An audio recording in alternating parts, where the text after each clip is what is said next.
আসসালামু আলাইকুম। সকলে কেমন আছেন? আশা করি ভালো আছেন। এই যে আপনারা দেখতে পারতেছেন আমাদের কিছু যুবক ভাইয়েরা তাদের মূল্যবান সময়কে উৎসর্গ করে আমাদের আসন্ন জাতীয় সংসদ নির্বাচনের সম্মানিত প্রার্থী মাওলানা মশিউর রহমান খান বাগেরহাট ১ আসনের মনোনীত হয়েছে। তার নির্বাচনী প্রচারণা উপলক্ষে আমরা গ্রাম-গঞ্জে ছুটে বেড়াচ্ছি। কীভাবে একটা ন্যায় এবং নিষ্ঠাবান এবং একটা সুন্দর সমাজ আমরা প্রতিষ্ঠা করতে পারি। আসলে এদের আমরা যারা আসছি তারা অনেক কষ্ট করতেছে, কিন্তু আসলে এটা কোনো কষ্টই মনে হচ্ছে না। কারণ আমরা এখানে আসছি দিনের জন্য, যাতে মানুষের উপকার করার জন্য। এখানে আমাদের কোনো দুনিয়ার কোনো স্বার্থ নাই।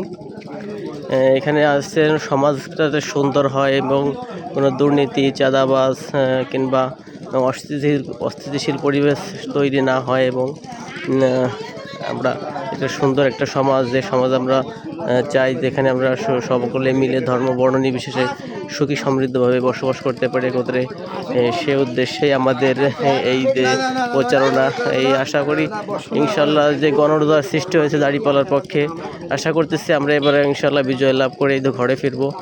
বাকিটা উপরওয়ালার ইচ্ছা। সারা দেশে ইতিমধ্যে সাড়া পড়ে গেছে, সকলে ন্যায় এবং ইনসাফের পক্ষে এবারে ভোটটা দেবে।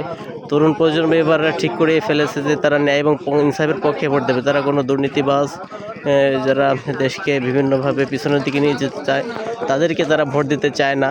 এটা তাদের ইতিমধ্যে সিদ্ধান্ত নিয়ে ফেলেছে। এখানে আমাদের বড় ভাইয়েরা আসছে এবং শিক্ষিত জ্ঞানী গুণী সবাই আসছে।